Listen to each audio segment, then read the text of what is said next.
로마서 이제 4장 오늘 시작을 이제 할 텐데요.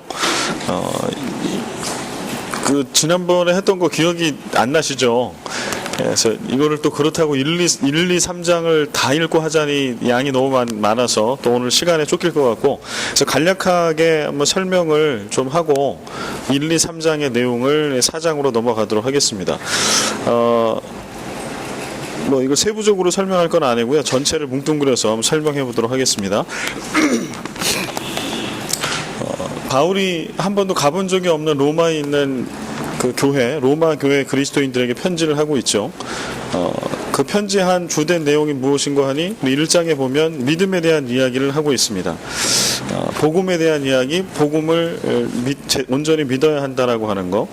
로마서 1장 16, 17절에 있는 말씀.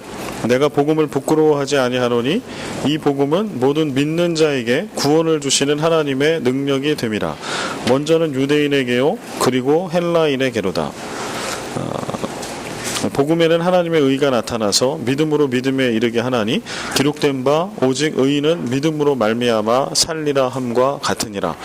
그래서 로마 교회가 믿음으로 소문난 교회였는데, 이제 다시 한번 바울의 이 편지를 받으면서 너희가 알고 믿고 있는 복음은 도대체 뭐냐, 정말 복음이 너희에게도 능력이냐, 전부냐, 그래서 너희는 온전한 믿음을 그래서 가지고 있고 믿음으로 다시 거듭난 삶을 살고 있는 게 맞냐라고 하는 것을 도전하고 물어보고 있는 것이죠. 그리고 그 이후에 이제 나와 있는 거는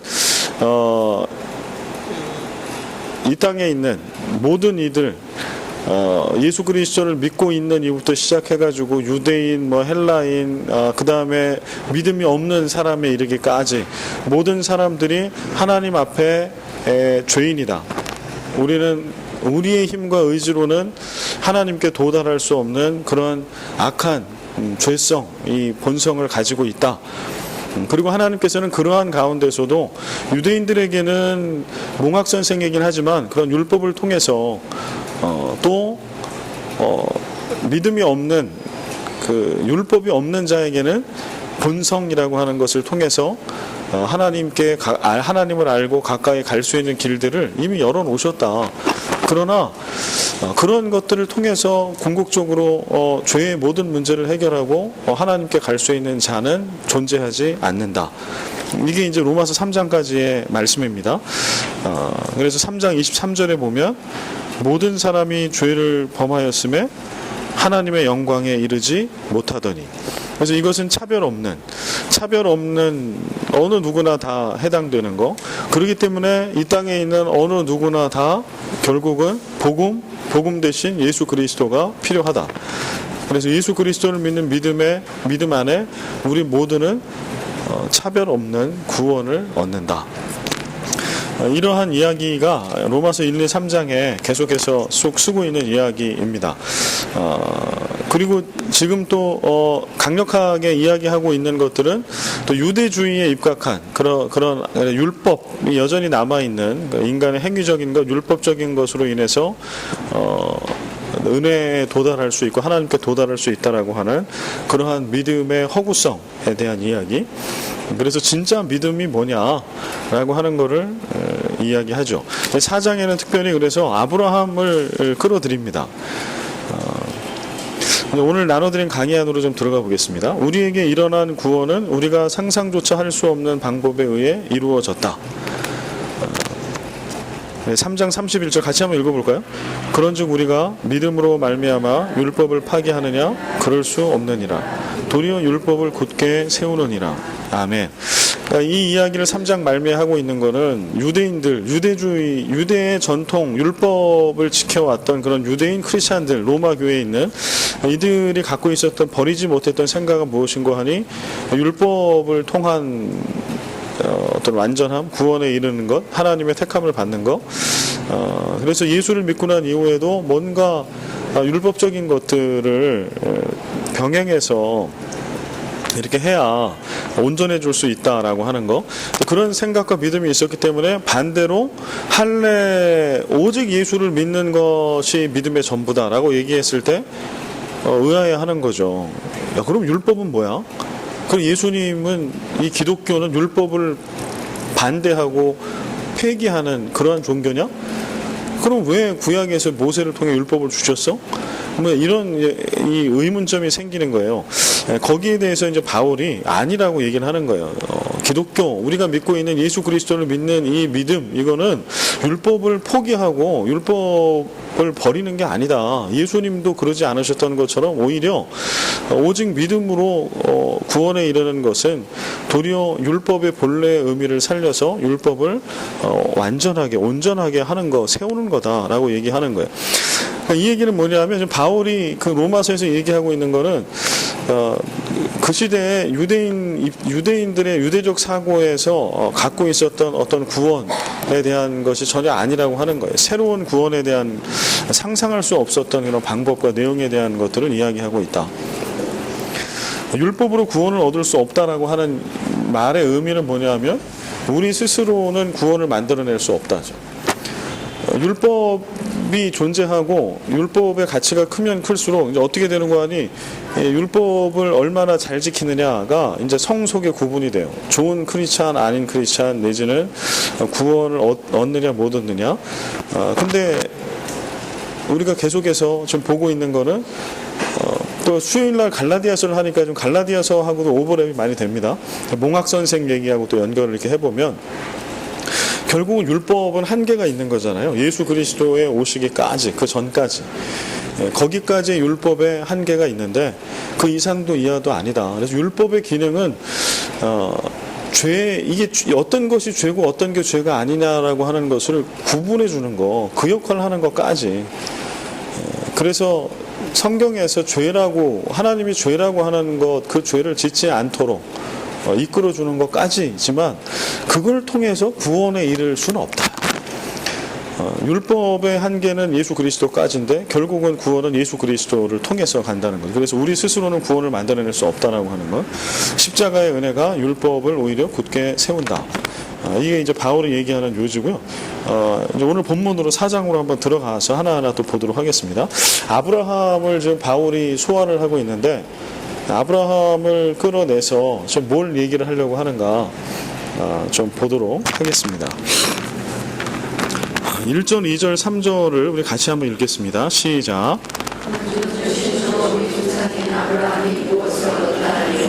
만일 아브라함이 그리스도로 따랐으면 자랑할 것이 있을 때와 하나님 앞에서는 없느니라. 성경이 무엇을 말하느냐. 아브라함이 하나님을 믿으되 그것이 그에게 의롭게 여겨서 하리라. 네, 아멘. 다시 좀 갈라디아서하고 좀 연결을 좀 해볼게요. 그 지난주 수요일 예배 설교 때 들으셨던 분은 기억을 하시겠지만 지금 이제 갈라디아서 설교하고 있는 그 대목에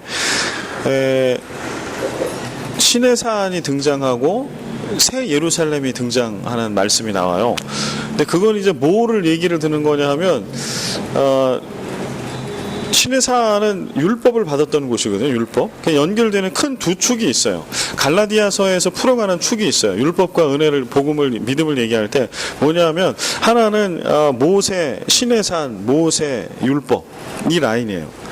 그 다음에 또 하나는 믿음의 라인, 믿음의 조상, 믿음의 아버지 아브라함 에서부터 내려오는 믿음의 족보, 그 다음에 모세로부터 내려오는 율법의 족보, 이 두 가지 라인을 얘기를 해요. 그럼 하나님께서 그러면 구원을 이루실 때 어떤 걸 통해서 이루셨냐, 어떤 라인을 통해서, 이 말씀을 할 때 분명한 거는 모세보다 훨씬 이전에 아브라함이 있었다는 거죠.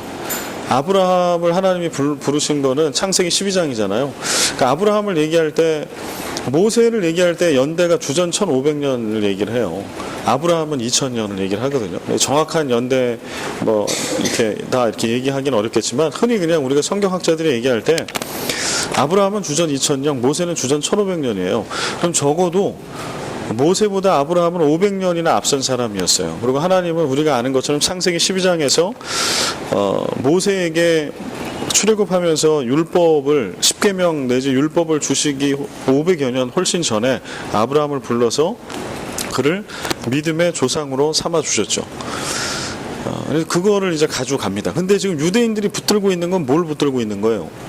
아브라함의 혈통의 조상이라는 거 하나, 그 다음에 또 하나는 뭘 붙드냐? 모세의 율법이죠, 율법. 그래서 우리는 율법을 갖고 있는 자다.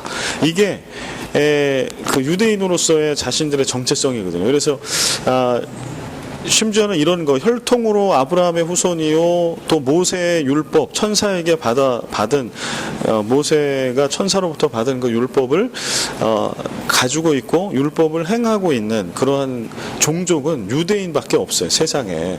그렇기 때문에 그 혈통, 그런 혈통으로서의 유대인은 다른 어떠한 이방인과 다르다. 구원은 우리에게만 있다. 하나님은 우리만 택해 주셨다. 택하심의 표시는 믿음이 아니고 아브라함의 후손이냐? 그리고 후손인 것의 증거로 율법이 있냐 없냐, 이렇게 보는 거예요. 유대인들이 보는 거는 지금 예수를 믿고 그리스도인이 됐으나 그럼에도 불구하고 너 구원 받았어, 하나님의 택함을 받았어라고 할 때 근거는 어디 있는 거 하니 지금 말씀드린 거예요. 예수 그리스도 믿는 믿음이 아니고 아브라함의 블러드 라인의 혈통, 그 아브라함의 후손으로의 족보에 있어 네가. 그 다음에 그 족보에 있으면서 우리가 하나님의 선택받은 백성이라고 하는 강력한 표징은 율법이죠. 모세를 통해 주신 율법. 그래서 너 율법을 알아? 율법대로 행하고 있어? 살고 있어? 라고 하는 거. 그 다음에 율법대로 산다라고 할 때 가장 핵심이 되는 건 뭐예요? 할례죠, 할례. 몸에 표시에 남아있냐 없냐, 이걸 얘기를 하는 거죠. 그래서 이제 이런 맥락을 가지고 있어요. 근데 좀 바울은 그런 유대인들의 갖고 있는 그런 유대적인 사고방식, 구원관을 로마서를 통해서 철저히 깨는 겁니다. 이 얘기를 왜 깨냐 하면 로마에는 유대인 크리스찬만 있는 건 아니죠. 지금 그 황제 박해가 있었던 동안에는 오히려 헬라파 크리스찬들이 득세를 하고 있었을 때입니다. 그러나 이 얘기를 하고 있다라고 하는 건 뭐냐면 본래 교회가 세워질 때 유대인 크리스찬의 전통에 세워졌기 때문에, 그리고 거짓 교사들의 공격들이 있었기 때문에 지금 그런 유대교적인 바탕에 변형된 복음이 계속 들어가 있는 거예요. 로마 교회도 들어가고 저 갈라디아 교회, 에베소 교회도 다 들어가는 거예요. 그래서 거기에 대한 경고를 하는 겁니다. 니네가 예수 믿어? 니네 로마 교회 이름 났지? 사람들이 로마 교회 그러면 그 교회 훌륭하다고 얘기하지. 그런데 니네 믿음도 진짜냐? 오리지널이냐? 그 순도 100%에 오염되지 않은 믿음을 가지고 있어? 이제 그거를 계속해서 지적하고 있는 거고, 순도 100%의 믿음, 주님께서 기쁘게 받으시는 믿음은 뭐냐를 하나하나 지금 설명해 가고 있는 겁니다. 그 중에 4장에는 아브라함을 이제 불러오는 거예요. 그래서 우리가, 하나님이 우리를 아브라함 때에 우리를 불러주셨는데, 그래서 아브라함이 우리의 조상인데, 우리의 믿음의 시초인데, 그러면 따져보자. 율법 때문에 그렇게 아브라함을 믿음의 조상으로 삼으신 이유가 뭐냐? 이제 이거를 하나하나 이제 보자는 거죠. 그런즉 육신으로 우리 조상인 아브라함이 무엇을 얻었다 하리요? 만일 아브라함이 행위로서 의롭다 하심을 받았으면 자랑할 것이 있으려니와 하나님 앞에서는 없느니라. 그러니까 1절과 2절의 뜻은 뭐예요? 아브라함이 그가 행동으로 뭐를 잘한 건 하나도 없다, 하나님 앞에.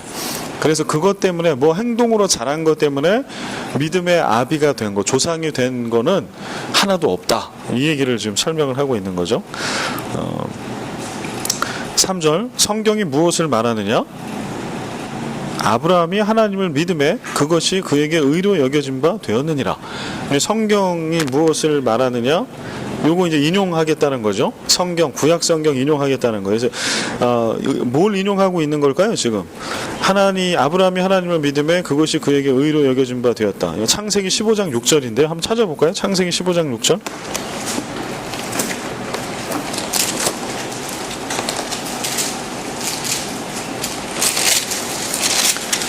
창세기 15장 6절 같이 읽겠습니다. 시작. 아브라함이 여호와를 믿으니 여호와께서 이를 그의 의로 여기시고. 아멘. 이게 15장에 창세기 15장에 나와 있는 말씀이에요. 그래서 지금 바울이 창세기 15장의 말씀을 인용하는 거예요. 그러면서 자기가 한 얘기가 그냥 내 의견을 얘기하는 게 아니라 창세기에 이미 나와 있다. 하나님의 아브라함 우리 조상을 믿음의 조상으로 삼으셨던 이유는 그의 어떤 행위나 뭐 이런 게 아니고 딱 하나, 믿음이다. 아브라함이 하나님을 믿음에 그것이 그에게 의로 여겨진 바 되었느니라. 그래서 이걸 끄집어내는 거죠. 이 아브라함이 참 의미가 큽니다. 성경 속에서. 그래서 지금 창세기 제가 이거를 12장까지의 흐름을 여기다 표로 만들어 놨는데요. 이 성경을 좀 나눠보자면요. 아브라함 이전과 이후로 크게 나눠질 수 있어요. 한번 창세 때부터 볼까요? 창세기 1장, 2장 천지 창조. 하나님이 6일 동안 천지를 창조하시죠. 그리고 마지막 날 6일째는 하나님의 형상을 닮은 인간을 창조하십니다. 그리고 7일째 안식하시죠. 그 다음에 창세기 3장에는 인간의 타락, 아담과 하와의 타락 얘기가 나오고 그 하나님을 떠난 거, 하나님의 말씀을 신뢰하지 않고 불순종한 것이 죄라고 할 때 그 아담과 하와의 범죄함으로 인해서 그 이후에 후손들이 이제 죄악 가운데 사는 모습이 나오죠. 그래서 가인이 첫 살인자, 가인이 그 동생 아벨을 무참하게 죽이는 말씀도 나오고, 창세기 3장에는 인간의 타락. 그러니까 창세기 1장, 2장은 하나님의 원대한 꿈이죠. 천지 창조를 하시며 에덴 동산 안에 있었던 그러한 하나님의 나라, 어린 양과 사자가 뛰놀고 독사굴에 손을 넣어도 물지 않고 막 이렇게 살아가는 나라, 이런 나라를 하나님이 꿈꾸시고 아담과 하와 벌거벗었으나 창피한 것을 서로 알지 못하는 그러한 하나님 형상을 닮은 남자와 여자를 만드시고 그렇게 아름다운 하나님의 왕국이 세워지기를 원하셨던 거죠. 그런데 이제 죄가 들어오면서, 이거 인간의 선택이지만 그 이후에 인간은 타락하게 되고 더 이상 이제 어떻게 이 세상을 개선할 여지가 없는 데까지 이르게 되죠. 그래서 하나님께서는 홍수 심판을 계획하십니다. 그게 창세기 6장 7장에 나와 있는 노아의 홍수 심판, 노아 때의 홍수 심판의 얘기. 그 다음에 하나님께서는 노아와 그 8 식구를 남기시죠. 노아의 방주를 통해서 구원하시는 얘기가 창세기 8장입니다. 그리고 노아는 그렇게 해서 인류가 다 죽고 자신을 포함한 8명의 자신의 가족들만 또 그 방주 안에 있었던 쌍으로 있었던 짐승들 살아남은 그것을 이제 무토로 나왔을 때 노아가 처음 했던 거는 예배를 드리죠, 하나님께. 그러면서 새롭게 다짐하는 거예요. 이게 신인류잖아요. 죄로 가득 찼던 구인류는 끝난 겁니다. 이 심판, 홍수 심판으로 끝났고요. 노아의 가족과 남은 그 생명체들을 통해서 다시 한번 무너진 이제 그 깨어졌던 그 꿈이, 하나님의 그 꿈을 다시 실현하려고 하는 시작이 거기서부터 오는 거죠. 그리고 나서 창세기 11장에 도달합니다. 그렇게 새로운 인류가 살아남게 되고 하나님의 뜻대로 이렇게 이제 지어가야 하는데 결국은 오래 못 가는 거예요. 그게 11장에 또 그 죄의 정점을 찍죠. 바벨탑 사건이 일어나잖아요. 창세기 11장에. 그러면서 사람들이 스스로 탑을 쌓고 자신들의 이름을 높이게 되고 하나님과 대적하려고 하는 데까지 갑니다. 그리고 하나님은 그때 언어를 흩어버리시고 그들이 하나 되지 못하게 다 흩어뜨려 버리시죠. 그게 바벨탑 11장, 창세기 11장까지 이야기예요. 여기까지는 지금 희망이에요, 절망이에요? 이게 절망이에요. 이게 지금 하나님의 꿈과 비전, 그렇게 해서 이제 한 번, 두 번 이렇게 계속 되고 있다가 바벨탑 사건을 정점으로, 야, 이거 또 뭐 어떻게 해야 되나, 이걸 더 이상 어떻게 해야지 하나님의 뜻이 이루어지는 그런 나라가 세워질 수 있을까? 그런 나라가 올까? 이러고 있을 때 하나님께서 또 포기하지 아니하시고 하나님은 또 하나님의 위대한 인류 구원에 하나님의 나라의 꿈을 펼치시죠. 그게 12장입니다. 12장 1절 2절 누구를 부르시는 거예요? 아브라함을 부르시는 거죠. 이게 엄청난 사건과 얘기예요. 아브라함을 부르신다라고 하는 거는 하나님이 인류를 포기하지 않으셨다라고 하는 거. 그래서 새로운 하나님의 인류 구원의 비전이 시작된다라고 하는 거지, 아브라함으로부터. 여기 참고로 창세기 11장 8절과 9절 써드렸습니다. 이게 그 바벨탑 사건에 대한 얘기죠. 그리고 창세기 12장 1절과 2절. 그래서 하나님이 포기하지 아니하시고 하나님의 위대한 꿈, 그 위대한 꿈은 뭐예요? 결국은 하나님이 주인 되시는 하나님의 왕국, 하나님의 나라를 세우시는 거. 이게 하나님의 꿈이에요. 창세기부터 하나님의 꿈이에요. 그게 지금 아브라함으로 이어지는 거예요. 그리고 이게 요한계시록 가면 어떻게 나와요? 예수 그리스도 재림의 때에 이 하나님의 꿈이 완전히 이루어지는 얘기가 나오죠. 새 예루살렘, 새 땅, 새 하늘, 새 예루살렘. 완벽한 하나님의 나라가 임하는 거. 그걸 하나님은 완전하고 완벽한 그 하나님의 나라, 당신의 나라 왕국을 이루실 거다. 예수 그리스도의 재림을 통해서 완벽하게. 그리고 지금은 이미 예수님을 통해서 도래한 하나님의 나라와 또 예수 그리스도의 재림을 통해서 완전하고 완벽하게 완성된 하나님의 나라 왕국 사이에, 이미와 아직 사이에 놓여 있다. 우리는 이렇게 지금 보고 있는 겁니다. 그래서 이 아브라함을 하나님이 부르셨다라고 하는 것은 엄청난 신앙적인 의미가 있다. 그래서 이 의미를 잘 해석을 해야 한다. 근데 유대적인 사고방식을 갖고 있으면 아브라함의 출생은 어디로 국한돼요? 유태인으로 국한되죠. 혈통. 근데 이것도 이제 웃기는 거라는 얘기를 이제 여기 하고 있어요. 바울은. 야, 아브라함이 유태인의 조상이냐? 유대인들의 조상 맞냐? 이제 이거를 이제 이따가 또 얘기하거든요. 한번 또 보겠습니다. 여기 믿음의 의미. 우리가 믿는다라고 하잖아요. 믿는다. 근데 이 믿음의 의미를 좀 분명히 해야 될 게 뭐냐면, 우리가 믿는다라고 하면 그 믿는다도 이제 뭐가 들어가 있는 거예요. 내 자의지 내지는 내 선택과 내 행함이 상당히 많이 들어가 있어요. 믿음에도. 믿음. 그게 틀렸냐? 맞죠. 우리가 결단해야 되죠. 하나님 우리에게 선한 자유의지를 주셨고, 우리는 선악간에 선택을 하고 결정을 할 것을 하나님 우리에게 위임하신 거예요. 그래서 결정할 건 분명히 있습니다. 그러나 믿음이라고 하는 것이 정말 인간의 어떤 행위나 인간이 먼저 움직여서 인간의 노력과 능력으로 되어지는 걸까요? 믿음이? 진짜 그럴까? 그거를 성경은 믿음이라고 얘기를 하는 걸까요? 그래서 이제 교단이 나눠져 있잖아요. 이게 교단이. 그래서 교단이 나눠져 있는데 교단마다 자신들의 신학적인 색깔이 달라요. 그래서 요거를 좀 제가 설명을 해드리면요.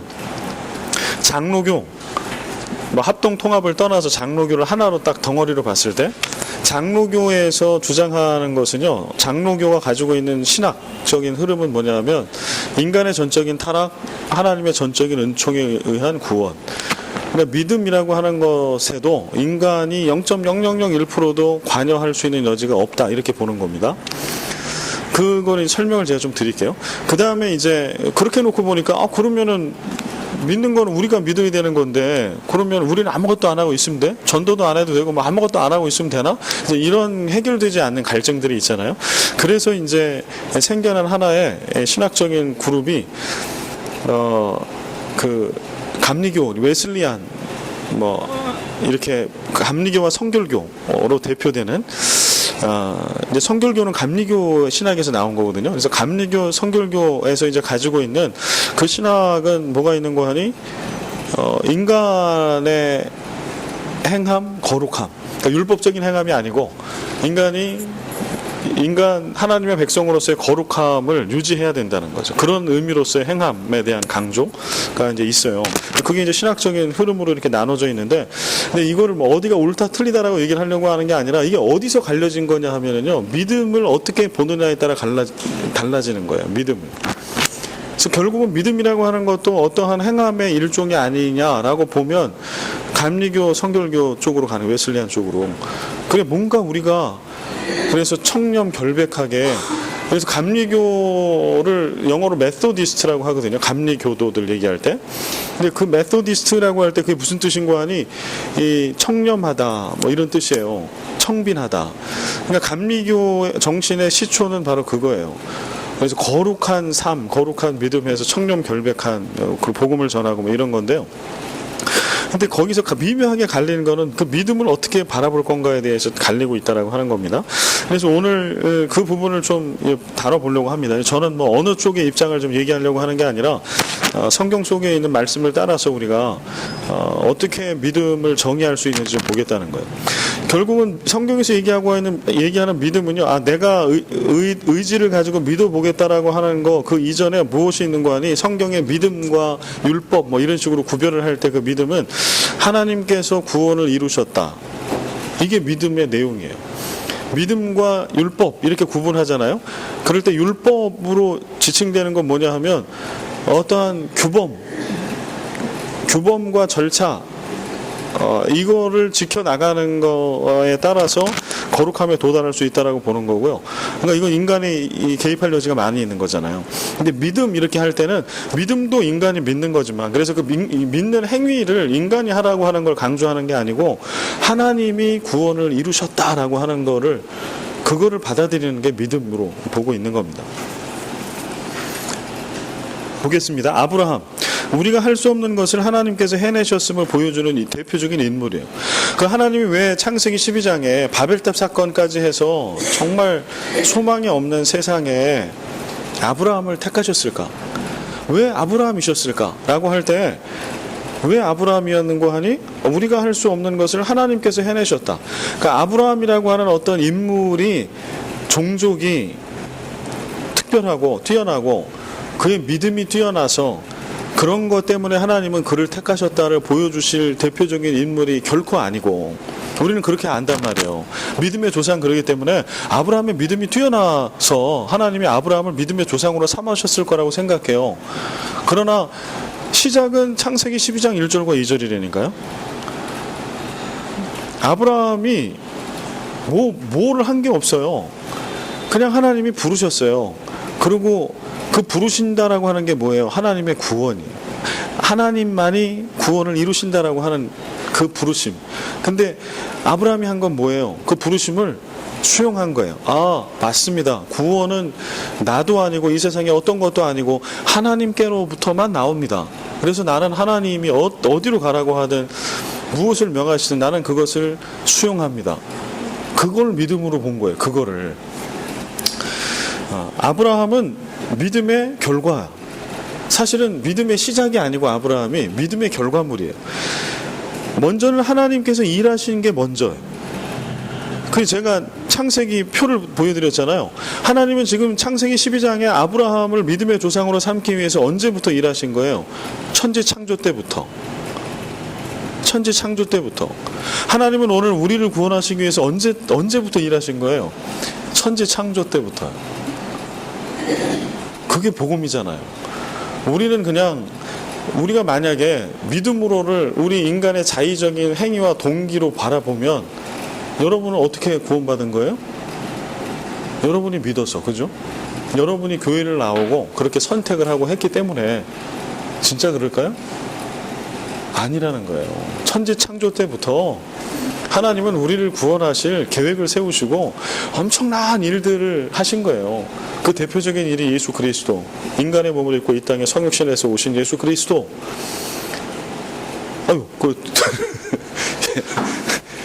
홍수가 났습니다. 홍수가. 괜찮으십니까?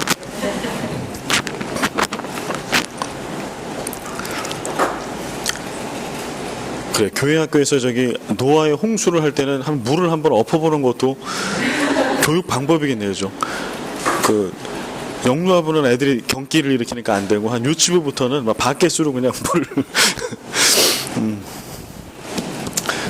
예, 지금 이게 이해가 되시죠? 그러니까 우리가 믿음으로 구원 얻어요. 바울은 그걸 또 얘기하고 있어요. 그러나 그 믿음이라고 하는 거가 구원의 시작이 결코 아니라고 하는 걸 얘기하는 거예요. 구원의 시작은 하나님으로부터 시작하는 거예요. 그래서 아브라함이 아무리 믿음의 조상 어떻게 됐으니 뭐 얘기를 해도 아브라함에게 구원을 받을 만한 근거를 우리가 아무리 눈짓고 찾아도 찾을 길이 없어요. 그 구원의 근거는 하나님께 있어요. 하나님께서 창세기 1장부터 11장까지의 이거는 인간의 역사이긴 하지만 죄악사죠. 결국 인류의 역사는 죄악사입니다. 하나님은 선한 의도를 가지고 창조하시고 우리를 구원으로 이끄시지만 그 피조되었던 인간은 끊임없이 하나님을 배반하고 하나님의 자리에 서려고 하고, 그렇게 배반의 역사, 죄악의 역사가 인류의 역사, 인간사, 오늘도 마찬가지. 그래서 우리가 그게 인간의 역사인데 세상에 어떤 일이 벌어진들 그게 특별하겠어요. 다 죄악된 세상에 우리도 얼마나 부패합니까? 로마서에도 그 악의 목록이 나오잖아요. 인간이 얼마나 부패하고 죄악에 가득 차 있는지. 이게 교회를 안 다니는 사람 얘기가 아니라는 거예요. 모든 인간이 이렇다라고 하는 걸 보여주고 있다는 거죠. 그래서 아브라함의 믿음은 하나님의 일하심의 결과라고 하는 거. 예수 그리스도께서 십자가에 죽으셨어요. 우리가 믿기 2000여 년 전에. 그리고 내가 이제 믿죠, 예수를. 어느 순간에 여러분이 모태신앙이 됐든 아니면 도중에 대학생 때 예수를 믿었든, 그럴 때 우리가 믿기 예수 그리스도의 십자가 사건은 적어도 2000여 년 전에 일어난 사건. 그때부터 주님은 우리를 구원하시기 위한 놀라운 계획과 일들을 하고 계셨어요. 우리가 한 건 뭐예요? 받아들인 것 뿐이에요. 주님께서 다 이루셨습니다. 내가 할 수 있는 게 아무것도 없습니다. 내가 이것을 아멘으로 받아들이지 않으면 나는 사망의 권세에 여전히 놓여 있을 수밖에 없습니다. 이게 믿음, 지금 바울이 얘기하고 있는 믿음의 실체는 바로 이것을 믿음이라고 얘기하고 있다라고 하는 거죠. 그러면 이제 다시 아브라함을 계속 설명하는데 한번 보겠습니다. 4, 5, 6, 7, 8절 같이 한번 읽을까요? 4, 5, 6, 7, 8절까지 시작.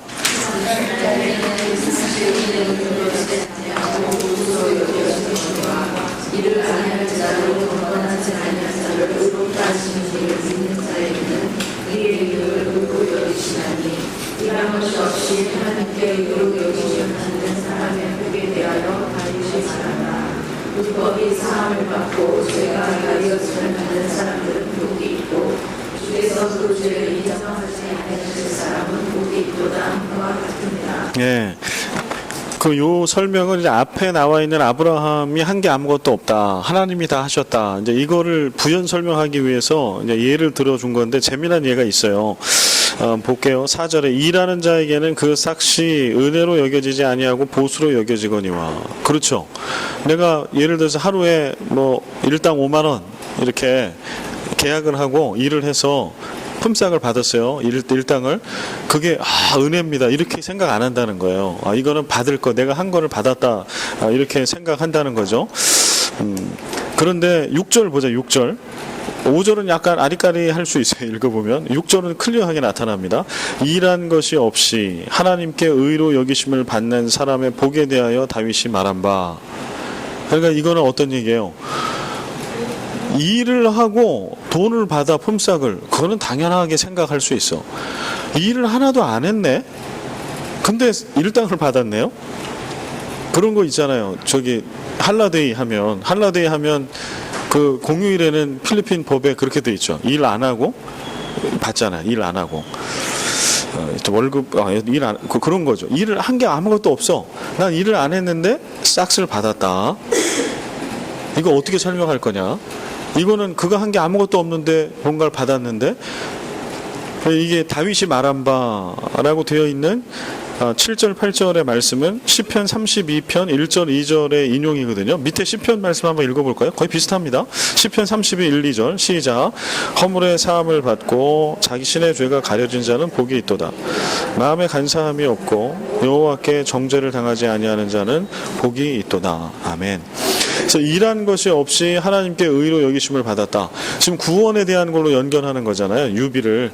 내가 구원함을 받아, 내지는 믿음의 조상으로, 지금 아브라함 얘기하니까 믿음의 조상으로 여김을 받아 하나님의 택함 받은 백성이 됐어. 그런데 진짜 아브라함이 뭐를 해서, 일을 해서 그 싹스로 하나님의 믿음의 조상이 되고 그런 게 아니다. 그는 한 게 아무것도 없다. 하신 거라고는 하나님께서 아브라함을 위해서 창세기 1장부터 11장까지 그를 위해서 하신 거는 하나님이 하신 거. 아브라함이 한 건 아무것도 없다. 그거를 지금 시편을 인용해서 얘기한 겁니다. 결국 인간은 죄 짓는 것 빼고는 한 게 아무것도 없다는 얘기예요. 결국은 지은 죄 때문에 불법이 사함을 받고 죄가 가려짐을 받는 사람들은 복이 있고, 주께서 그 죄를 인정하지 아니하실 사람은 복이 있도다. 그러니까 결국 인간이 한 거는 죄밖에 없어. 근데 그 죄의 결과를 받아야 되는데 심지어는 아무것도 안 했음에도 불구하고, 그리고 한 거는 오히려 범죄했음에도 불구하고 그 죄를 다 덮어주시고 플러스 알파 하나님의 나라의 백성이 되고 자녀가 되고 믿음의 조상이 되고 이런 복을 받았다는 거죠. 그러니 이게 은혜 아니냐? 이건 하나님의 은혜인 거지. 이게 무슨 뭘 율법을 지키거나 아니면 뭐 아브라함의 공로거나 이런 게 어딨냐. 하나도 없다. 그래서 아브라함을 택할 때도 그의 믿음을 부각시켜가지고 너희도 아브라함처럼 믿어라 이러기 위해서 아브라함을 택한 게 아니다. 아브라함을 택한 거는 아무것도 한 게 없이 오로지 하나님의 은혜와 하나님의 일하심으로 너희들을 구원할 거다. 이 하나님의 위대한 구원의 계획을 그를 통하여 알리시기 위해서 아브라함을 택한 것 뿐이니까, 연결해 보면 아브라함의 그 족보에 있다고 자랑할 거 아무것도 없다. 왜냐하면 아브라함이 잘난 게 아무것도 없으니까. 그래서 아브라함, 그 잘난 게 없는 아브라함의 후손인 너희들이 나는 아브라함의 후손입니다라고 할 때 뭐를 내세울 거냐? 이 얘기죠. 그러면 이제 이해가 되는 거죠. 지금 바울이 복음을 그렇게 좀 풀어가고 있는 거예요. 아브라함에게 시작된 구원이 예수 안에서 구체적으로 이루어졌죠. 유대인의 근본 사상을 우리가 좀 알아야 되는데, 유대인의 근본 사상은 사람은 하나님의 은총을 노력으로 얻어야 한다라고 하는 사상이 있어요. 유대주의 안에는 이게 율법주의 정신하고 연결되는 거예요. 하나님이 은총을 우리에게 주시는데 그 은총은 어떤 사람이 누릴 수 있냐 하면 노력하는 사람, 구체적으로 어떠한 행위적인 노력을 해야 얻을 수 있어요. 그게 이제 율법을 지키는 걸로 나타나는 거고요. 그러나 기독교의 근본 사상은 전혀 반대에 있죠. 사람은 하나님의 은총을 노력으로는 절대로 얻을 수 없고, 사람이 할 수 있는 일은 하나님의 말씀대로 믿고 하나님의 약속은 모두 진실하다는 믿음 위에 모든 것을 거는 거, 수용하는 거예요. 그냥 수용하는 거. 윌리엄 바클레이라고 하는 신학자죠. 이분이 이제 주석을 냈는데요. 신약 주석은 뭐 타의 추종을 불허합니다. 그래서 바클레이 주석해서 저도 신약만 갖고 있는데, 이분이 이제 했던 설교문을 이게 낸 거예요. 이게 딱딱하지 않은데요. 저도 반드시 이렇게 뭐 설교하거나 성경 공부할 때는 이 바클레이 주석 신약을 반드시 봅니다. 이분의 요거는 이제 탁월한 그 말씀을 보는 거는 받을 필요가 있기 때문에. 근데 이게 크게 그리 갈려 있는 거예요. 그래서 지금 그런데 그러한 잘못된 유대 사상이 이름 나 있는 로마 교회 안에 스며들어 있어 지금. 그래서 그것 때문에 믿음이 건강해지지 않고 교회가 멍들어. 그거를 지금 경계하는 거예요. 너희들은 그냥 교회 이름이 뛰어나고 사람들이 칭찬하니까 우리는 문제 없어 이러고 있으면 절대 안 된다. 지금 그 오카는 목사님 그 영상 기억나시나요? 그 제가 틀어드렸던 거 학기 시작할 때. 바로 복음을 들어야 될, 십자가의 피비린내 나는 복음을 들어야 되고 그 복음 앞에 회개해야 되고 그럴 사람이 바로 로마 교회 안에 있다라고 하는 거죠. 그래서 오늘 이 로마서를 우리가 듣고 배우고 있을 때 오늘 이 말씀 앞에 다시 서서 회개해야 되고 진실한 믿음을 가져야 될 사람은 우리 새생명교회 안에 이 자리에 있는 겁니다. 그래서 우리가 이 말씀을 이제 듣는 것이죠. 다음에 이 말씀 또 연결해 보면 로마서 3장 10절과 23절 말씀에 이미 언급한 말씀이 있죠. 같이 읽을까요? 시작. 기록된 바 의인은 없나니 하나도 없으며 모든 사람이 죄를 범하였음에 하나님의 영광에 이르지 못하다니. 아멘. 이게 인간의 실체라는 거예요. 그런데 도대체 의인이 없나니 하나도 없고 모든 사람이 죄를 범하였으면 하나님의 영광과는 거리가 먼데, 그런 자들이 거기서 어떤 선한 것들이 나올 수 있냐는 거예요. 어떤 선한 것들이 거기서 나올 때 구원에 이를 수 있겠냐. 존재 자체가 선한 게 나올 수 없는 존재다 우리는. 그렇기 때문에 율법으로 옳고 그름을 아무리 100만 번 율법으로 비춰줘도 그 율법의 기준조차도 우리는 따라갈 수 없는 자들. 그래 늘 좌절하는 거예요. 그래서 율법은 원래는 선한 의미의 몽학선생이지만 우리는 율법의 기준에도 도달이 안 되기 때문에 율법 앞에 서면 자꾸 죄인밖에 안 돼. 그러니까 자포자기가 되는 거지, 그것 때문에 거룩한 구원의 길로 갈 수가 없다는 거죠. 그래서 구원에 있어서는 전적인 하나님의 일하심, 십자가의 은총, 그것을 수용하는 믿음, 이거밖에 없다. 이거를 지금 아브라함을 들어서 아브라함이 한 게 아무것도 없다, 하나님이 하셨다, 이걸 이제 들어서 설명하고 있는 겁니다. 다음 요한복음 11장 23절부터 26절을 보겠습니다. 제가 읽습니다. 예수께서 이르시되 내 오라비가 다시 살아나리라. 마르다가 이르되 마지막 날 부활 때에는 다시 살아날 줄을 내가 아나이다. 예수께서 이르시되 나는 부활이요 생명이니 나를 믿는 자는 죽어도 살겠고 무릇 살아서 나를 믿는 자는 영원히 죽지 아니하리니 이것을 네가 믿느냐. 이 말씀의 뜻은요, 천국은 죽어서 가는 천국이 아니에요. 지금 예수님 말씀하신 천국은 이 세상에서 하나님과 화목하게 된 자로 이미 천국을 살고 있다. 천국은 이 땅에서 예수 그리스도를 믿는, 그래서 하나님과 화목하게 된 그 순간부터 우리는 하나님의 나라를 살아간다라고 하는 뜻으로 예수님 말씀하신 거예요. 근데 이게 지금 그 나사로 죽은 집의 초상집 얘기잖아요. 그래서 예수님이 이제 위로하신 거죠. 예수님이 이 마리아에게 얘기하신 그 23절, 예수께서 이르시되 내 오라비가 다시 살아나리라. 그랬더니 마르다가 맞습니다. 마지막 날 부활 때에는 다시 살아날 줄을 내가 아나이다. 이거는 지극히 이것도 믿음의 고백이죠. 맞습니다. 우리 오라비가 예수 믿었으니까 이제 마지막 날 그때 다시 부활체로 살아날 거 제가 믿습니다. 그러나 지금 죽은 거는 어떻게 할 수 없습니다. 이 뜻이죠. 근데 예수님이 거기에 대고 말씀하세요. 나는 부활이요 생명이니 나를 믿는 자는 죽어도 살겠고 무릇 살아서 나를 믿는 자는 영원히 죽지 아니할 것이다. 예수를 믿었는데 이미 죽어버렸네. 근데 그 사람도 살죠. 왜냐하면 영원한 부활로 살아나는 거예요. 그 다음에 살아서, 지금 나사로도 살아서 믿었던 사람 아니에요. 물론 살아서 믿었던 거고 이제 바로 죽은 거죠. 살아서 나를 믿는 자, 너희 오라비처럼 너희처럼 영원히 죽지 아니하리라. 그러니까 이것은 어떤 미래에 일어날, 영원히 죽지 않는 것은 미래에 일어날 일이 아니라 예수 그리스도를 믿는 그 순간에, 부활이고 생명인 나를 믿는 그 순간부터 영원히 죽지 아니하는 영생을 너희들은 살고 있는 거다. 이 얘기를 좀 예수님이 하고 있는 거예요. 그래서 오늘 우리가 믿는다라고 하는 것은 동일하게 그 의미를 가지고 있다. 그래서 오늘 우리가 잘 믿는 거는 그만큼 소중한 거죠.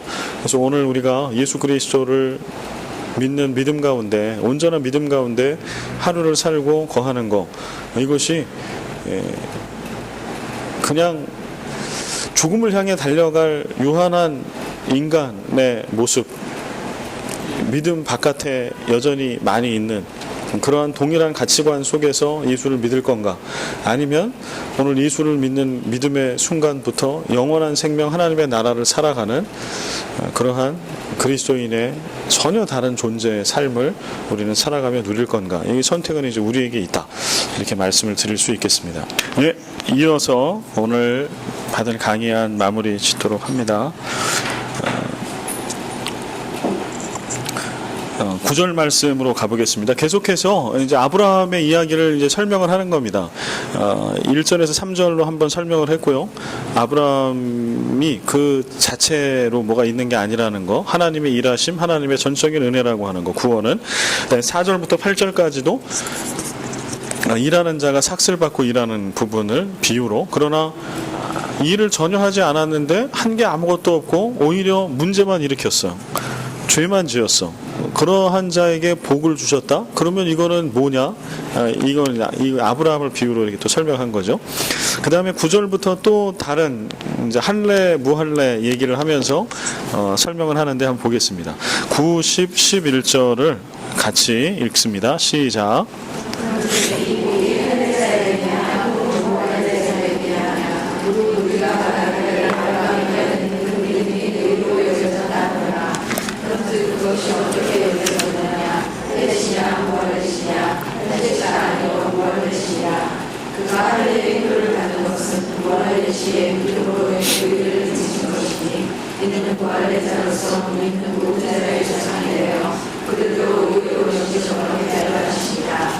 아멘. 지금 이 9, 10, 11절의 말씀은요, 이게 유대인들의 근간을 흔드는 말씀이에요. 유대인들의 유대주의의 근간을 흔드는 말씀. 그러니까 이런 말씀이 있으니까 유대인들은 신약을 성경으로 받아들일 수가 없죠. 물론 예수 그리스도를 메시아로 받아들일 수 없어서 그런 부분이 가장 크겠지만, 지금 이 90, 11절의 말씀 보면은 이게 이런 얘기를 바울이 했습니다. 한번 보겠습니다. 이 무슨 얘기, 의미가 뭔지.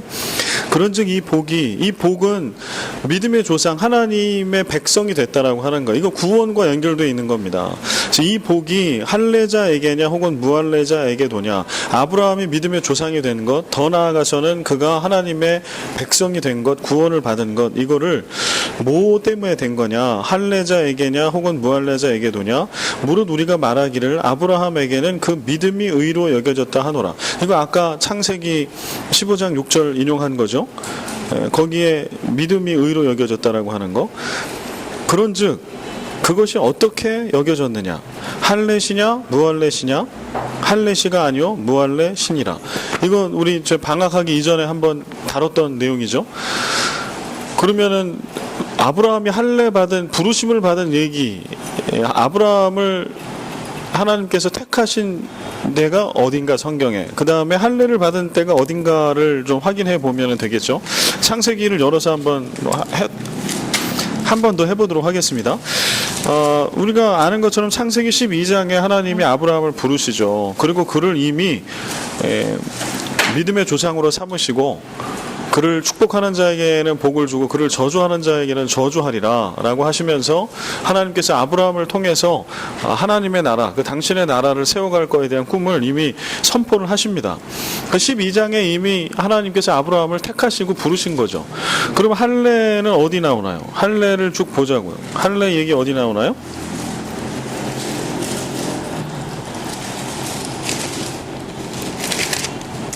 할례 얘기는 17장 가서 나오죠. 17장. 창세기 17장 가면 아브라함이 99세 때 여호와께서 아브라함에게 나타나서 그에게 이르시되 나는 전능한 하나님이라 너는 내 앞에서 행하여 완전하라. 이렇게 하시면서 쭉 얘기하시고 이제 10절에 너희 중 남자는 다 할례를 받으라. 이것이 나와 너희와 너희 후손 사이에 지킬 내 언약이니라. 너희는 포피를 베어라. 이것이 나와 너희 사이의 언약의 표징이니라. 하나님이 아브라함을 불러주시고 믿음의 조상 삼아준 거는 창세기 12장. 할례 받았어요? 안 받았어요? 무할례죠. 무할례. 할례가 이때는 안 받은 이방인으로 있었을 때입니다. 할례는 17장에 가서야 비로소 하나님이 명하셔서 받는 거예요. 그런데 이제 그러니까 무할례 시에 하나님의 택함 받아서 믿음의 조상이 되었다라고 하는 거. 11절. 그가 할례의 표를 받은 것은 무할례 시에 믿음으로 된 의를 인친 것이니, 이 얘기 뭐예요?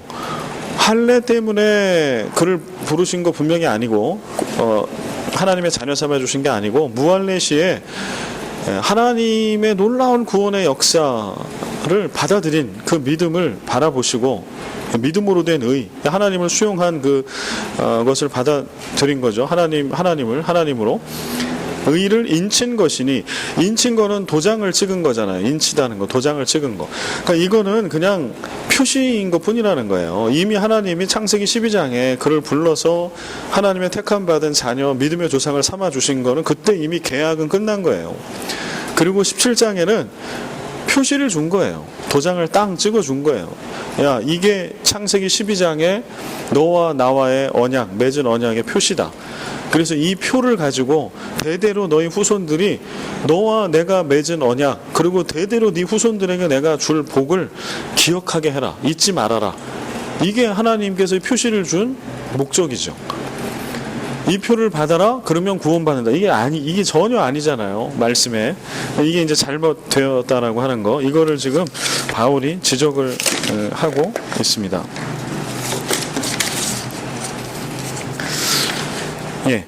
아브라함은 믿음의 조상이다. 하나님께서 인간의 운명을 그들의 조건과 자격에 의해 결정하지 않으시고 하나님의 당신의 신실하심과 복주심으로 새로운 인류를 만들기로 작정하셔서 하나님께서 세워진 대표가 아브라함이다. 그렇게 예수 안에서 우리에게 구원을 허락하셨다. 그러니까 아브라함은 그냥 하나님의 놀라운 창조와 구원의 섭리, 하나님의 전적인 은총으로 구원을 하시고자 하는 그 하나님의 뜻을 보여주는 대표자인 것밖에 없다는 거예요. 그래서 그를 언제 불렀어요? 무할레시에 불렀다는 거예요. 하나님이 그런 분명한 목적이 있어서 부른 거예요. 하나님이 만약에 유대인들이 얘기하고 유대주의자가 얘기한 것처럼 할례 받은 자 내지는 아브라함의 후손만 구원받는 것이 하나님의 목적이라고 하면 하나님은 절대 무할레 시에 그를 부르지 않으셨을 겁니다. 할례를 받아라. 그래야 네가 내 백성이 될 수 있다. 이렇게 얘기하셨겠죠. 그러나 시작에 그렇지 않다라고 하는 거는 하나님의 목적은 전혀 딴 곳에 있었다라고 하는 거. 그 다음에 또 하나는 12절 읽고 하겠습니다. 12절 마지막 읽겠습니다. 시작. 또한 할례자의 조상이 되었나니 곧 할례 받을 자에게뿐 아니라 우리 조상 아브라함이 무할레시에 가졌던 믿음의 자취를 따르는 자들에게도 그러하니라. 네, 아멘. 이게 이제 오늘 본문의 마지막인데 12절에 보면 또한 할례자의 조상이 되었다. 그러면은 일단은 아브라함은 할례자와 무할례자가 있을 때 누구의 조상이라는 거예요? 본래는 무할례자의 조상인 거죠. 왜냐하면 할례 받지 않았을 때 하나님이 택함 받은 조상이 됐으니까. 그러면 그분이 조상이라고 하면 무할례자의 조상인 거지 할례자의 조상은 아닌 거죠. 이게 이제 11절의 말씀이고 12절은 또한 할례자의 조상이 되었나니. 이거 당연하겠죠. 할례를 받은 할례자의 조상이 무할례자의 조상으로 시작하셨으나 그러나 17장에 할례를 받는 예식을 통해 하나님께서 또 부르셨을 때 그 예식을 통해 분명한 할례자의 조상이 또한 되셨다. 곧 할례 받을 자에게뿐 아니라 우리 조상 아브라함이 무할레시에 가졌던 믿음의 자취를 따르는 자들에게도 그러하니라. 그러니까 아브라함은 무할레자와 할례자 모두의 조상이 됐어요. 이 얘기는 할례를 따라 후손들이 그 할례를 따라 믿음의 후손을 물려받는 것이 아니라는 거예요. 뭐를 따라? 믿음의 자취를 따르는 자들. 믿음의 자취를 따르는 것을 통해서 믿음의 후손을 이어가는 것. 이게 목적이 아브라함을 부른 목적. 이거 바울이 어떻게 이거를 이렇게 깨달을 수 있었을까요? 이거 어떻게 이렇게 설명할 수 있었을까요? 2000년 전에 놀라운 거죠. 그러니까 로마서를 얘기할 때 이런 말씀이 있으니까 기가 막힌 겁니다. 이거 어떻게 이렇게 얘기할 수 있을까요? 이 정도의 얘기를 오늘날 누가 얘기하면 이거 받아들일 수 있을까 이거를. 그러나 여러분 이거를 그냥 이 정도 뭐 우리가 설명해드리고 들었어. 이거 이해돼요 안 돼요? 되죠. 이거는 어려운 게 아니잖아요. 그냥 증거가 있어요. 성경에 하나님이 그를 아브라함을 딱 불렀을 때 창세기 12장에 17장은 이미 99세가 됐다니까. 그러면 12장에 불렀을 때는 몇 세? 75세. 17장에 할례 받을 때 몇 세? 99세. 그러니 24년이 흐른 거 아닙니까? 24년 동안 무할례로 있었어요. 무할례자로. 그러나 그는 이미 창세기 12장에 무할례자의 조상으로 있었어요. 그 다음에 여기는 나와 있지 않으나 어디 또 나오겠지만 또 하나 보자고요. 우리가 유대인들이 얘기할 때 이제 그 아브라함의 후손 이거를 이제 따지잖아요. 그리고 유대인이라고 하면은 유대 땅에 사는 사람이죠. 엄격하게 얘기하면. 근데 유대 그러면 이제 지역으로는 이스라엘을 오늘 새벽 기도 때도 제가 잠깐 언급했지만 이거는 상식선으로 우리가 알아놔야 할 거는 이스라엘을 구분할 때는 3등분으로 구분해요. 지역을. 이스라엘이 이렇게 길쭉하게 있잖아요. 길쭉하게. 위에는 여기 요만큼 있어서 갈릴리가 있고 요단강이 쭉 돼 있고 밑에는 사해가 약간 길쭉하게 있고 그렇게 남북으로 길게 되어 있는 지형을 갖고 있죠. 그럴 때 맨 아래 우리로 따지면 남부지방이라고 그럴까요? 거기는 유대죠. 유대 지역. 그 다음에 중부지방은 사마리아 지역. 북부지방은 갈릴리죠. 이렇게 세 개로 나눠 있어요. 그래서 이제 유대 그러면 이게 또 헷갈릴 수 있어요. 이게 유대 남쪽 지역만 얘기하냐 아니면 전체를 얘기하냐. 이게 혼용돼서 쓰기 때문에 그래서 이제 또 유대인 그러면 여기만 얘기하는 건 아니겠죠. 이제 전체 이스라엘 땅, 팔레스틴 땅에 태어난 사람. 근데 아브라함은 우리가 아는 것처럼 이 사람은 어디 사람이에요? 팔레스틴 사람이 아니에요. 어디 사람이냐면 갈대아 우르 사람이에요. 갈대아 우르라고 하는 곳은 지금으로 따지면 이제 티그리스 유프라테스 강에 있는 이제 그쪽이란 말이에요. 이라크, 이란 그쪽이에요. 본래 그쪽 지역 사람이었어요. 그런데 그러면은 지금 유대인들이 주장하는 그 유대의 기준으로 따지면 유대인이에요, 이방인이에요? 이방인이죠. 그러니까 이거는 족보를 모르는 거예요. 족보를 잠시 순간 정신줄을 놓는 거죠. 왜냐하면 자신의 조상을 딱 넘어가는데 조상이 이미 유대 땅 바깥에 저 티그리스 유프라테스 강에 살던 사람이거든요. 그 사람이 하나님의 부름을 받고 이렇게 하란을 거쳐서 온 거죠. 1500km 이상 몇천 킬로미터를 떠나 이렇게 쭉 돌아가지고, 그리고 그게 하나님의 지시할 땅이 바로 팔레스틴 땅, 유대 땅이 됐던 거고, 그를 그 땅으로 불러서 거기를 모판으로 삼아서 하나님이 하나님의 거룩한 나라의 백성을 거기서부터 만드시죠. 근데 거기서 만드는 게 부족하니까 애굽으로 다시 이주시켜서, 또 애굽이라고 하는 또 모판에서 430년을 막 쫙쫙 물 주고 막 훈련시키면서 광야에 또 트레이닝 쫙 한번 하시고 기름기 쫙 빼죠. 그리고 또 다시 약속의 땅으로 불러들이시는데, 그때는 이미 땅도 없고 아무것도 없는 자들로 나그네로 만들어 주셔서 다시 하나님의 언약을 붙들고 약속만 붙들고 그 땅에 어떻게 하나님의 나라를 세워갈 건가를 직접 하게 하시죠. 그러한 역사들이 성경의 역사로 계속 오고 있어요. 이거를 안다면 뭐 혈통으로 얘기한다? 이거 웃기는 거죠. 이건 말도 안 되는 거예요. 아브라함은 그냥 믿음의 조상이에요. 딱 하나예요. 자격이 전혀 없는 자, 한 일이 아무것도 없는 자, 그저 하나님이 일하셨어. 그런데 그의 뛰어난 건 뭐예요? 그걸 받아들인 거죠. 아, 하나님이 나를 위해 일하셨다. 그분은 나의 주인이시다. 내 인생의 주인이시고 이 만물의 주인이신다. 나는 그걸 받아들이겠다. 그분이 무엇을 명하시든지 나는 그분이 내 삶의 인생의 주인이시기 때문에, 생명의 주인이시니까 나는 따라간다. 그게 아브라함의 위대함이죠. 근데 이거를 아브라함이 위대한 믿음을 가졌다 이렇게 얘기할 근거가 없다. 그게 믿음입니다. 오늘 우리도 마찬가지. 우리가 믿음을 갖는다라고 하는 것도 그런 의미예요.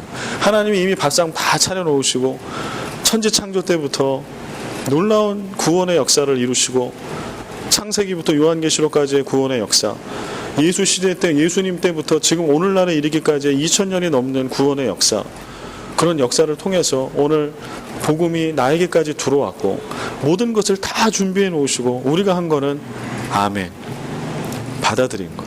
우리가 한 건 이거밖에 없어.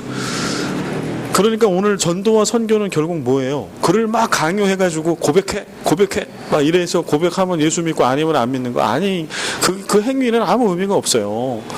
본인이 받아들이는 거예요. 우리처럼 하나님이 이미 모든 구원의 역사를 다 해놓으신 거예요. 아멘으로 받아들이는 거, 예수 그리스도를 우리의 주인으로 받아들이는 거, 그것까지. 그러면 우리가 할 일은 다 하는 거죠. 그러면 하나님께서 인류 역사를 통해서 만들어 놓으신 놀라운 구원의 선물을 그 순간에 다 받는 거예요. 그 순간부터 영원한 삶을 살아가는 존재가 바뀌는 거죠. 신분이 바뀌고 존재가 바뀌는, 이게 그리스도인이라고 하는 거죠.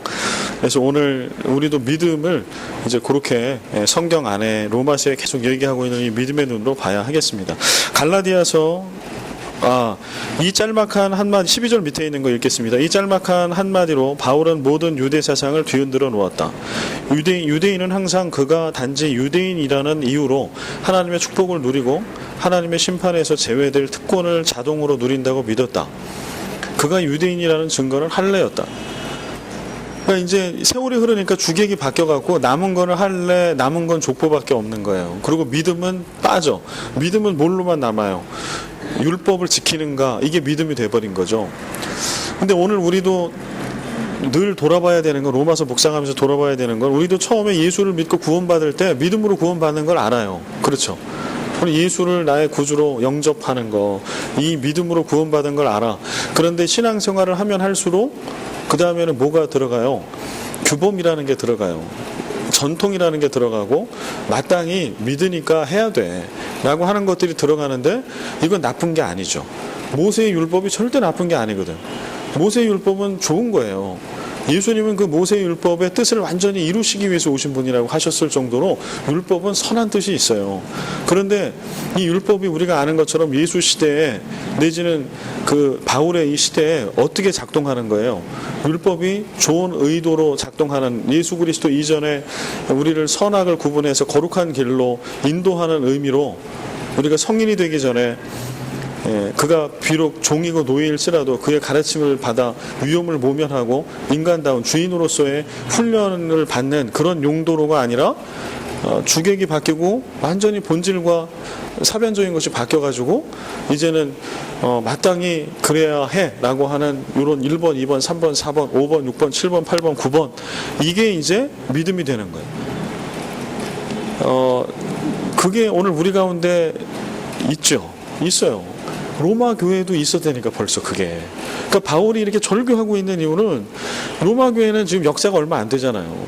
예수님과 동시대에 지금 있었던 건데. 그럼에도 불구하고 이 로마 교회에 이미 바울이 이 서신서를 쓸 때 이러한 신앙의 모습들이 드러나고 있었어요. 몇십 년 지나고 나니까. 오늘 동일하게 우리도 마찬가지. 우리도 믿음으로 예수 믿고 구원받은 거 알지만 조직화된 교회에서 신앙생활을 하고 가르침을 받다 보면 이게 이제 잘 믿자고 한 건데 나중에 주객에 전도되면 지금 로마서에 나와 있는 이런 일들이 생겨날 수 있어요. 그래서 우리도 끊임없이 이 로마서를 읽고 받을 때마다 이 말씀은 내게 주시는 거다 이렇게 받아야 돼. 나는 믿고 구원받았지. 무슨 내가 율법으로 구원받았어. 그거 아니고 율법이 뭐 다른 어떤 거로 볼 이유가 없어요. 예수 그리스도를 믿는 믿음 이외에 다른 어떠한 규정화되어 있는 것들은 다 율법이고 형식이고 절차고 그게 할례고 다 그렇게 되는 거거든요. 그래서 이런 것들을 우리가 끊임없이 말씀 앞에 서서 보아야 하겠습니다. 갈라디아서 6장 14, 15절 같이 읽겠습니다. 시작.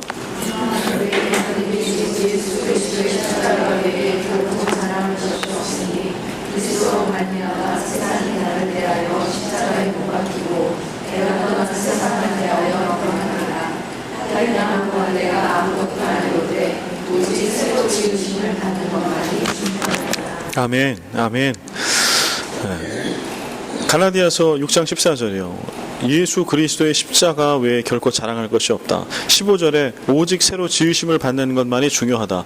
그러면은 어떻게 새로 지으심을 받아요? 오직 예수 그리스도의 십자가 안에서, 그 믿음 안에서 우리는 새로 지으심을 받는다. 거룩한 새 창조의 역사가 일어나는 거예요. 다른 어떤 의지했던 어떤 것들이나 과거에 얘기했던 거, 내가 예수 만나기 이전에 가졌던 습관과 어떤 세상의 가치관, 세속주의 이런 모든 것들 이런 거 아니고 오직 예수 그리스도의 십자가 이거 하나로 구원받고 내 신분과 내 존재가 완전히 바뀌었다. 그 가치 기준으로 내가 살아가겠노라 라고 하는 거, 이것만이 중요하다. 바울이 좀 그 얘기를 갈라디아 교인들에게 하고 있습니다.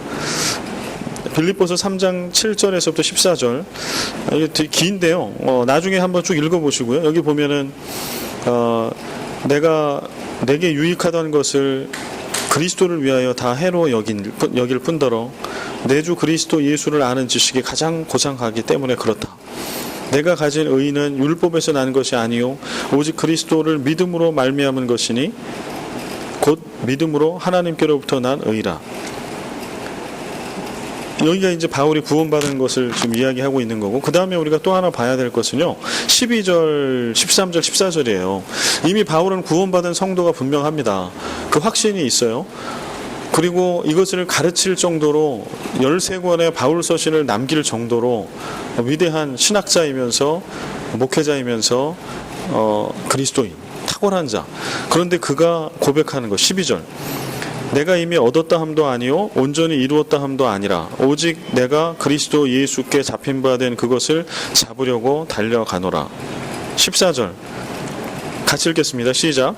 표대를 향하여 그리스도 예수 안에서 하나님이 위에서 부르신 부름의 상을 위하여 달려가노라. 아멘. 그러니까 이건 무엇을 얘기하는 거 아니? 우리가 오늘 예수를 온전히 믿는 거 중요하고, 그래서 내가 이것을 알겠어. 이제 복음이 뭔지 믿음이 뭔지도 다 알겠어. 거기가 끝이 아니다. 우리가 사도 바울과 같이 그런 경지에 이른 자라 할지라도 나는 다 알아. 어떻게 뭐가 믿음이고 뭐가 복음이고 어떻게 구원받는지 다 알아. 여기서 끝이 아니다. 오늘도 예수 그리스도께 잡힌 바 된 온전한 그리스도인의 모습, 그리스도인의 삶, 그 언행, 목표와 비전, 그래서 어디까지? 예수 그리스도에게까지, 예수 그리스도의 믿음의 장성한 분량에까지 자라가도록 예수님을 완전하고 완벽하게 닮아가는 거기까지 나의 목표로 삼아놓고, 오늘도 나는 아니까, 나는 들었으니까, 나는 이미 믿음이 있으니까 라고 그치는 게 아니고요. 끊임없이 그것을 붙들기 위해서 예수 그리스도를 닮는 데까지 달려가는 거. 14절에 표대와 목표를 향해서 부름의 상을 위하여 끊임없이 달려가는 거. 그게 오늘 우리가 로마서 이 시간에 매주 와야 될 이유고, 매주 예배의 자리, 기도의 자리에 포기하지 아니하고 나아가야 될 이유입니다. 네. 목양식.